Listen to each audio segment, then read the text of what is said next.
Welcome to Seaside Quilting Tutorials. As you've known, as you've seen, if you've been watching us over the last few tutorials, we've been working on holidays and kits. And I want to continue to introduce blocks to you that keeps me quilting and hopefully keeps you quilting. Now, when we did the 2023 Seaside Quilt A Long, there were blocks that were, they started as 10.5 unfinished.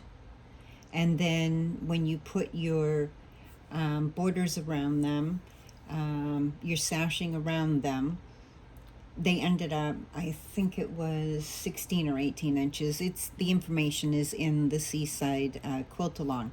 However, the next few blocks that I'm going to be introducing, some of them are going to be simple and some of them will have some nice interest to them, but all of them are great practice in matching up your seams and making sure that you're getting the correct size. Now, when we do blocks, it's good to use a scant 1/4 of an inch. If you're not familiar with that and you're new to us, please see my video on the scant 1/4 of an inch so that you can get a good idea of how that works, how to adjust your machine in order to get a true 1/4 of an inch. And it does matter if you're following a exact pattern. Now, if you're just putting blocks together and you're going to make your own quilt out of them, that's fine, but I'm trying to work towards more accuracy in my own quilting. It's always something that I try to achieve more and more. Now, I can't guarantee that there's going to be a block a day. That's kind of my goal, my personal goal. But some is dependent on what's going on in life and health and all those kinds of things. So I don't want to guarantee you that there'll be a block a day, but that's my personal goal. So we'll see how it goes. Sometimes there might be a day or two in between the blocks. It just depends on what happens. But I do want to continue to introduce blocks to you. So the next, let me see, it'll be around 8 to 16 blocks will be 10.5 inches, somewhere in there. And then I'm going to switch to a different size because you'll have enough of those blocks that you can either change out in that 2023 Seaside Quilt A Long, or you will be able to put them together and make your own quilt from them. Now, I'm personally going to be using scraps. They may not all be the same coloration because I might put them together in a different way. I've already made two of the 2023 Seaside Quilt A Long quilts, although I'm not opposed to making more, and I'm thinking that I think it's a wonderful pattern to do with sampler blocks, with scrap fabrics. I think it will come out really nice looking doing it that way. So anyways, our first block is very, very basic and very, very simple. You just need 8 light 3-inch squares and 8 dark 3-inch squares. When you put them together, your first set of 4 will be 5.5 inches unfinished. And we will be making 4 of these small blocks, and when they're done, they will be 10.5 inches unfinished. Of course, once they're finished, they will end up being 10-inch blocks. And they're very, very basic and very, very easy. But the goal here is to get our seams to match up as perfectly as we possibly can. Now, if you're new to quilting, Do not get discouraged if they don't match up perfectly. That's how we start out. That's how we learn. And that's my goal, is to help new quilters and even quilters that have been quilting for quite a while to work, to learn, and to achieve accuracy. So what we'll do is we'll take a dark and a light, we'll put them together. Now these are tiny, so I'm not going to clip or pin them. I'm just going to sew them. And I'm going to sew a scant 1/4 of an inch right down this side. I always start with a leader piece. It just uses less thread, and it makes sure that nothing's going to, the thread won't end up bundling up underneath and causing it to not come out the right size. So let's go ahead, we'll sew those together, and I'm just going to chain piece them. And that's what I did with all these. I chain pieced them first, then I pressed them, and then I came back and I chain pieced these ones together. It just makes quicker work of everything.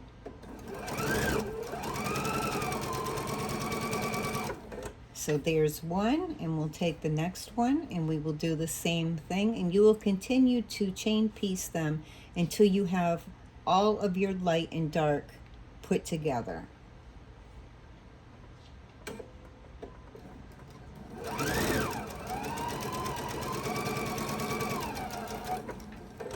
And I always use an ender piece when I'm done chain piecing, because this will become my leader piece when I go to stitch my next ones. And I just leave that under my needle and I just snip these off.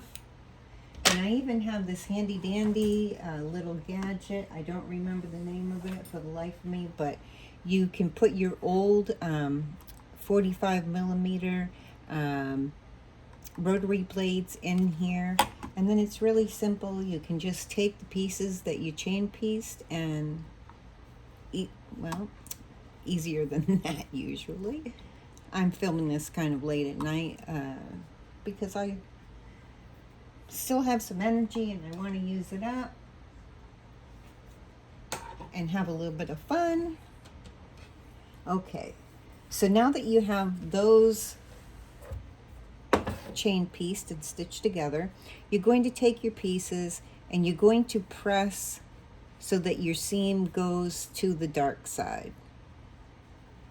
You know, like in Star Wars, to the dark side.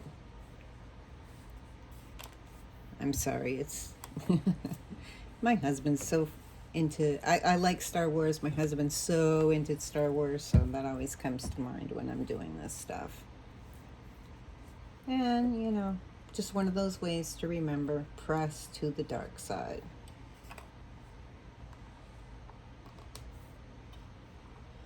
And you want to press, not iron back and forth like you would clothing, just as a reminder for that.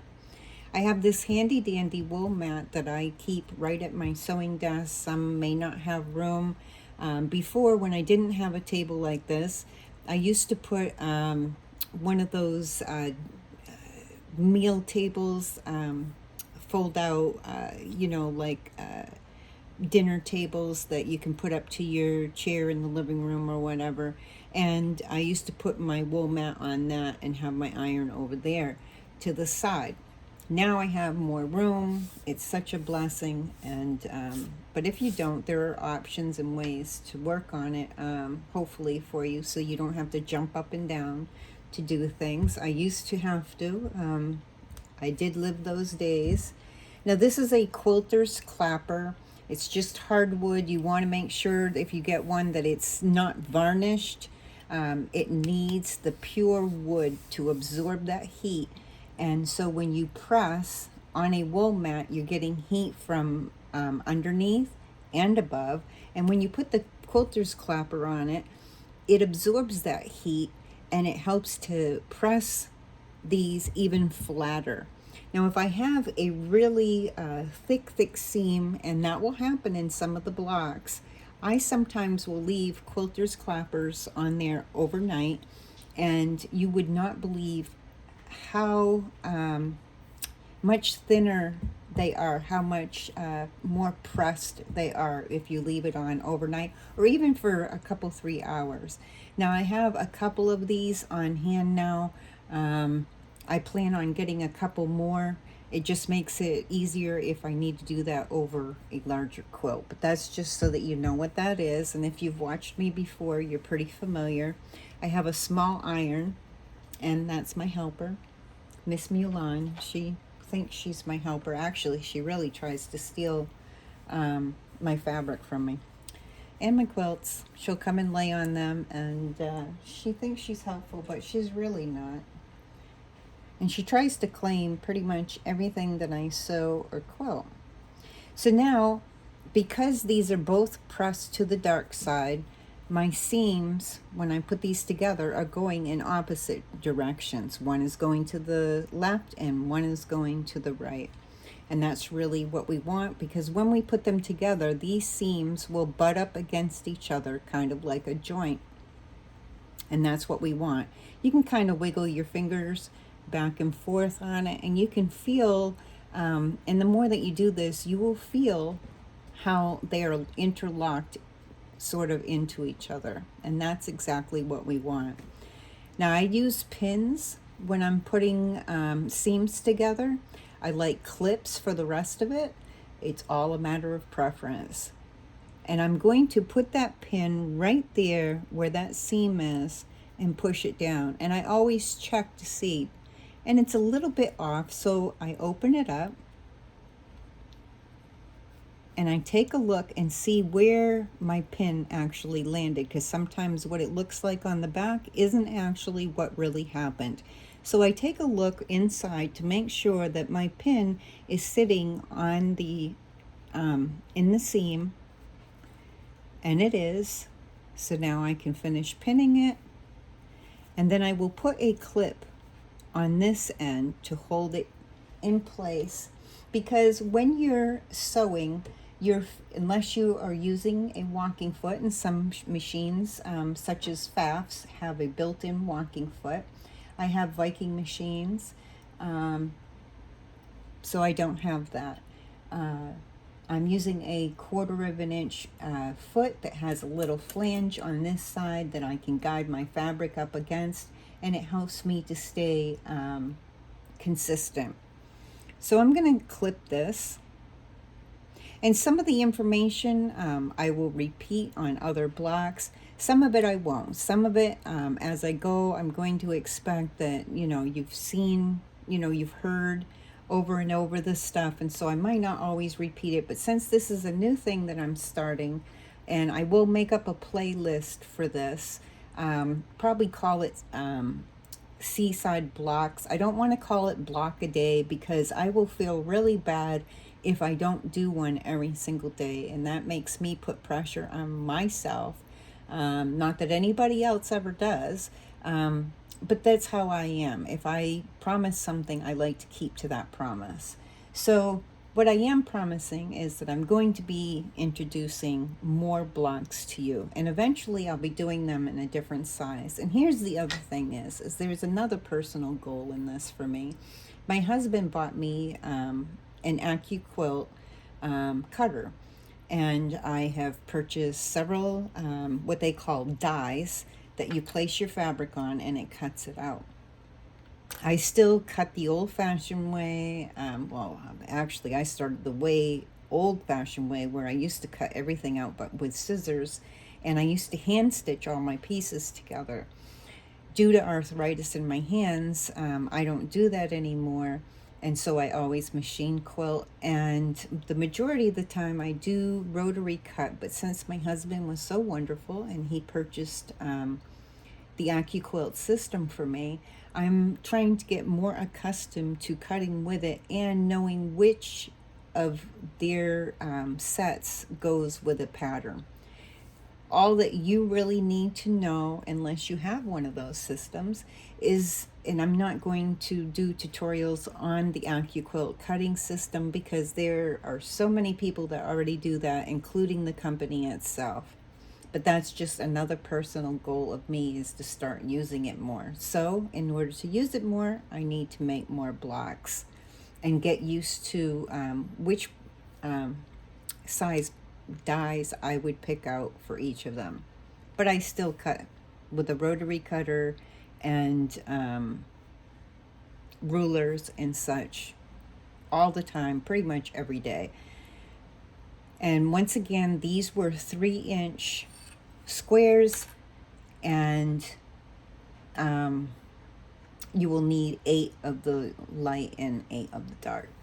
I know that's repetitive, but sometimes we need things to be repetitive.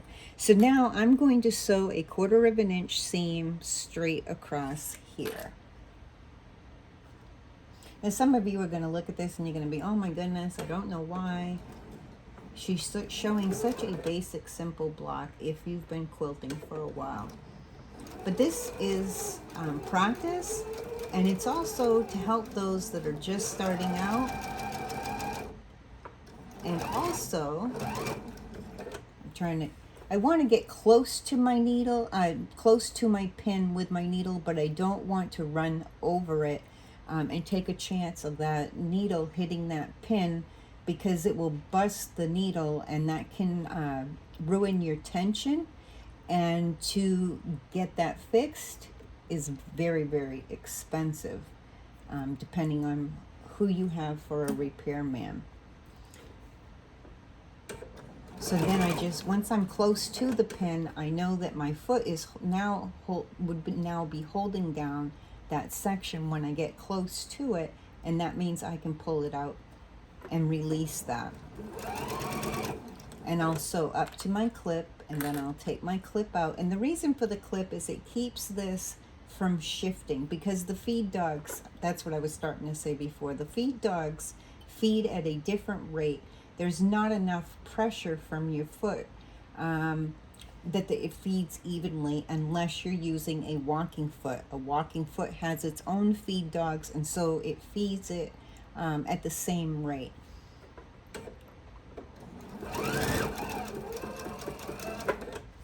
And find my ender piece to put in here. And I just use scraps out of my junk scraps that I use for stuffing and stuff like that for my enders and leaders. Now earlier I did a tutorial on the thread catcher wall pockets. I gave it both names because I'm using them mostly as wall pockets to put things in and hang them up and get them out of my way in actually many rooms, because it makes it easier for me to go through and clean really fast so I can get back to my quilting.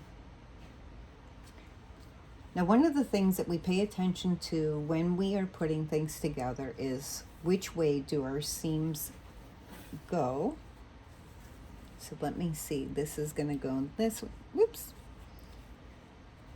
Because I want to make sure that my seams will be going in the opposite direction. So once again, I'm going to match up that seam. And I have my first row here by stitching 2 of those blocks together.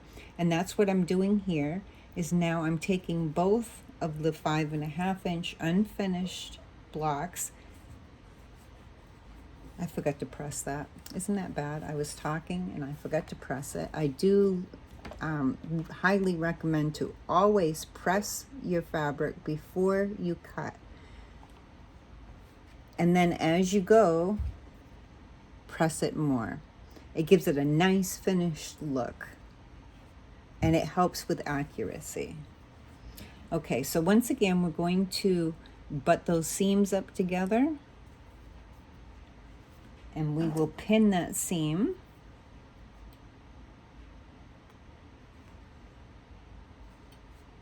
Now, I actually really like this block because if you made several of these blocks and put them all together, you come out with sort of like an Irish chain pattern effect, and it can be really, really beautiful once you have many of these blocks of the same put together.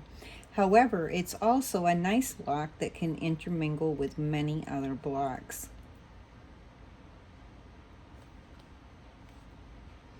So once again, I've pinned it in the center. I've clipped it on the end, making sure that I get my two end pieces lined up. My raw edges are all lined up.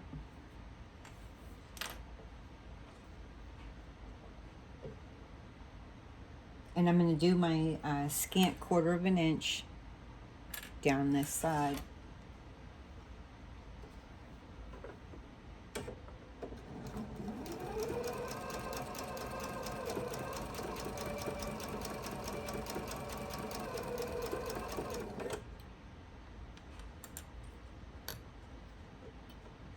And I'm going to sew until I get close to that pin without running over it.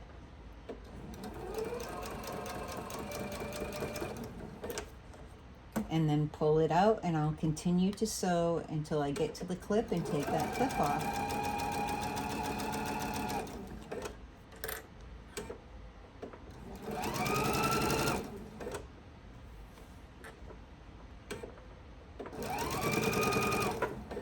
I did do a tutorial, I can't remember if it was last month or the month before that, but I did do one this year on using leaders and enders, and you can actually, instead of using scraps like I am, I keep a stack, which I don't do when I'm doing tutorials, but when I'm on my own, I have stacks of small cutout blocks. I think these are 2.5 inch square blocks. Let me see. Yes, they're 2.5 inch squares that I cut out from scrap fabric, and I keep them on hand, and I grab a couple each time and I sew them together, and I use them for my leaders and enders, and then eventually when I get enough of these sewn together by twos, then I start using them to build blocks with when I'm on my own. And you can take a look at that video sometime if you're interested. And that one's just called Leaders and Enders on our channel. Okay, so I have my center seam between these two side blocks at going to the left. Now, if you wanted, you could take a ruler and check to make sure, which I had already done, because I pre-put some of these together to make this tutorial just a little quicker. You want to make sure that these 4 pieces were 5.5 inches square.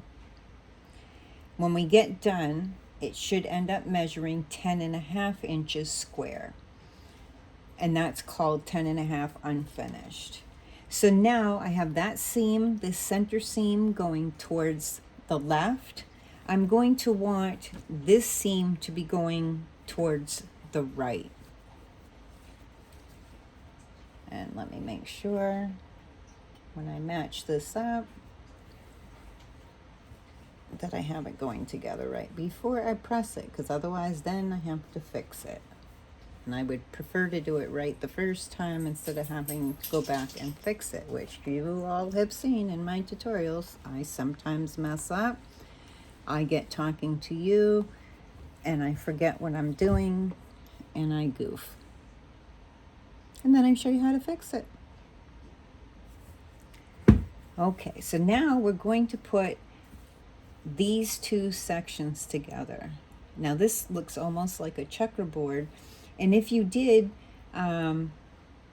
say, like 12 of these blocks, and you did rows of 3 of these blocks by, here we go with math, and it's late. But anyways, you could do rows of these and eventually end up with a nice throw quilt, or you could put even more together and you would end up with a larger quilt. It just depends on what you want to do. And you can see how you get that Irish chain type effect with the, you know, the black going in, and it looks kind of like a checkerboard to me. And I just used Did I press that wrong after I told you the way to press it? Let me see how. Yes, I did. See, that's what happens when I talk. Let me double check this again. That's to the left. I needed it to go to the right. So we will fix it. And I just told you I wanted to do it right the first time. That's what I got when I talk. Either that or I was planning on putting it on the bottom and I did have it right. Who knows?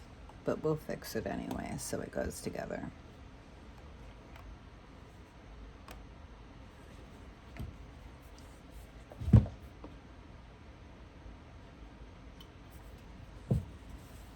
Okay, let's do this again.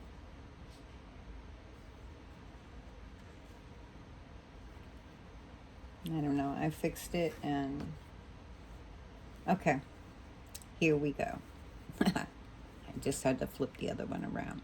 So I'm going to take that center seam and those butt up against each other very nicely. I'm going to put a pin there.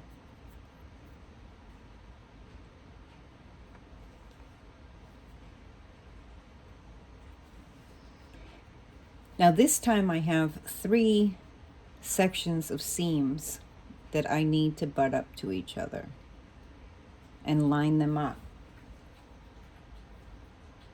So I'm going to need 3 pins this time.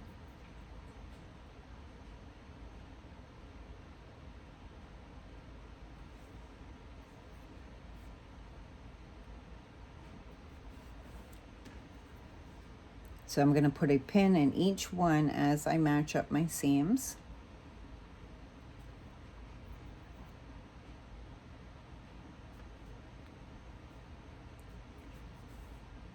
Let me check that one. I'm not sure that one went in straight. Let me see. No, it's a little bit off. So I'll fix it. Now's a good time to double check and make sure. And this one is not wanting to line up nicely for me.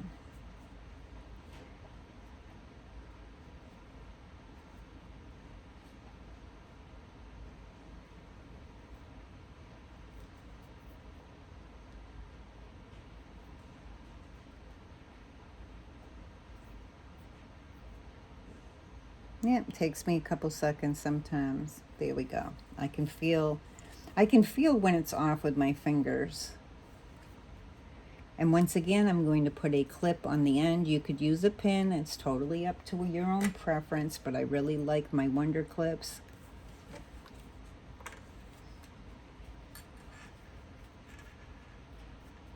And I'm going to double check this one. It was feeling just a little off to me. Okay, so once again, I'm going to line up my raw edges, making sure that it's nicely together. And sometimes I even put like a clip on the sides. And that may seem extreme to you, but I don't want it to shift. I want it to come out really nice. So I will put sometimes a clip on each side as well to keep the sides even. And now I'm going to do my scant 1/4 inch straight across. Once again, as I get close to a pin, I will slow down and I will stop just close to the pin without hitting it.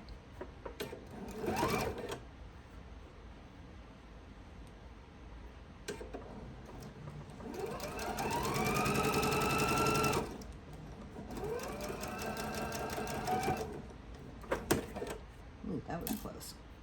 That was very close. Try not to get that close.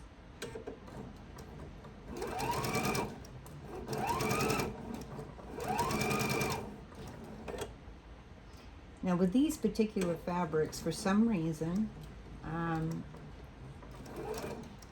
the tan is a little tighter weaved than the black.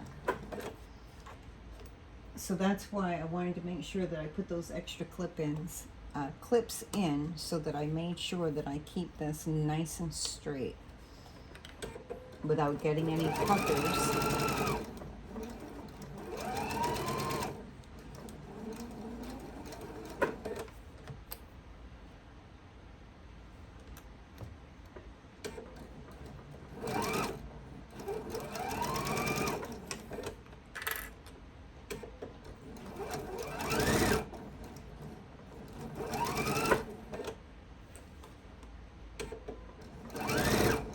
Whoops, I hit that pedal a little too hard.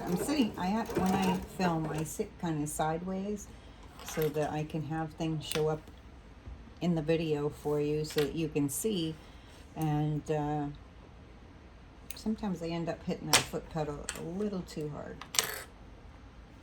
So then we're going to open it up, check all your seams to make sure that they lined up. And I did a good job today. I'm very proud of myself.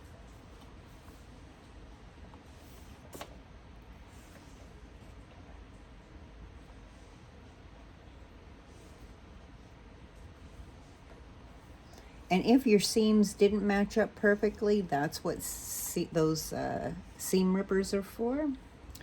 And you can just take it apart and fix it.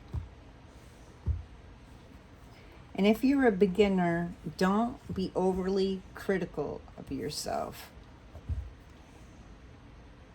It took me a while of quilting before my accuracy built up, and I can tell you that I am not 100% always perfect in matching up my seams. And I'll tell you this, when people see your quilts, they don't see them as close up as you do. When your quilts are finished, they are usually 4 to 6 feet away when they walk up and they see your quilt, whether it's a wall hanging or it's a quilt on the back of your couch, or no one can see in my bedrooms because they're up on a different floor. I have 3 floors at this house, so no one sees my bedrooms, which is nice. And but anyways, when people are walking up, they don't see your quilt as close up as you do. So when you're standing 5 to 6 feet away, your eye catches certain things. And we'll talk about, as we go later on, we'll talk about having relief in the quilt so that your eyes don't oversee one area more than another and whatnot, and what makes a quilt pop and so forth, and what does that mean. But right now I'm just trying to start out a little bit, going backwards and starting out a little bit basic.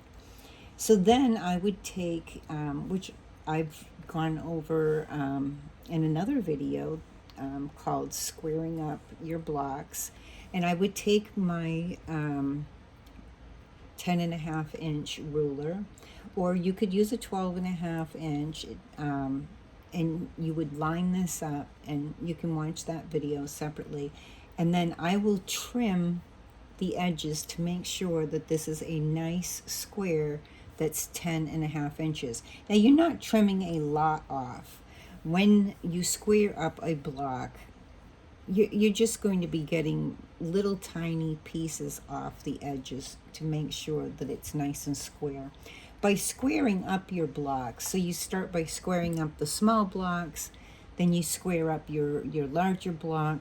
By squaring them up, when we get done and you put your blocks together, you will end up with a more square quilt, meaning that if it was to be hung up on a wall, it would hang nice and straight and not look askewed. If you're a beginner, don't be over concerned with some of this stuff. This is stuff that you'll achieve and you'll learn more about as you go. But I'm talking about it because it doesn't hurt to hear about it and learn about it now, and build good habits. That's something, when I first started sewing, I just sewed I would use my 1/4 of an inch on here on my plate, and I didn't know anything about scant 1/4 of an inch or anything.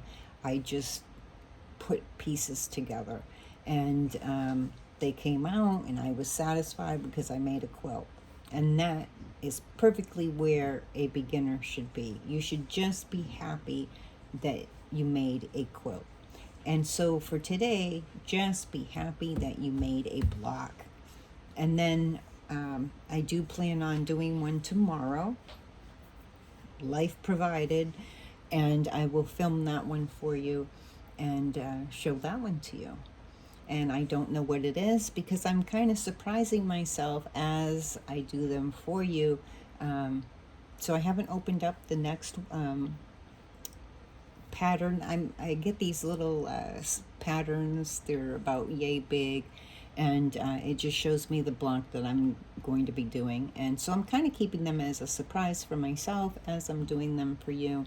And I do have some books and whatnot, and I have software that has many blocks in it. And sometime, probably next month, I plan on doing a sailboat block with maybe some sky fabric up in the top and some water fabric down in the bottom for the front of for a pillow cover to go over a throw pillow. I'm sorry, it's a little bit late at night, so I'm starting to get a little bit tired because I've been using up my extra energy. I'm trying to do that so I sleep better at night. Imagine that. In a perfect world, right? So, ta-da! We have our nice little block. And like I said, if you put a lot of these blocks, even if this was, one block that you decided to make an entire quilt out of, it would be beautiful. And whatever fabrics you choose will make it personal to you and beautiful. Okay, so that's it for this one. I can't remember if there was an actual name for this block or not. Usually I tell you all that. I'm sorry. I like to tell you the names of blocks. So they just call this a 4-patch block. Just so if you wanted to know the name of it, I like to give you the names of them. Now I will not, for these blocks, be posting cutout sheets. It's very basic. You don't need a cutout sheet for this. It's just 3-inch squares, 8 of the light, 8 of the dark. That's all you need to know. And if you made 12 of these, you would be able to put them together, 3 across or 4 across, and however you wanted to do it, and it would build a beautiful pattern all its own. I know some of that was repetitive, but I'm trying to consider that I'm with beginner sewers or quiltists, and ones that have been quilting for a while that are just wanting to practice and build up their accuracy. So anyways, that's it for today, and until next time, I wish you happy sewing.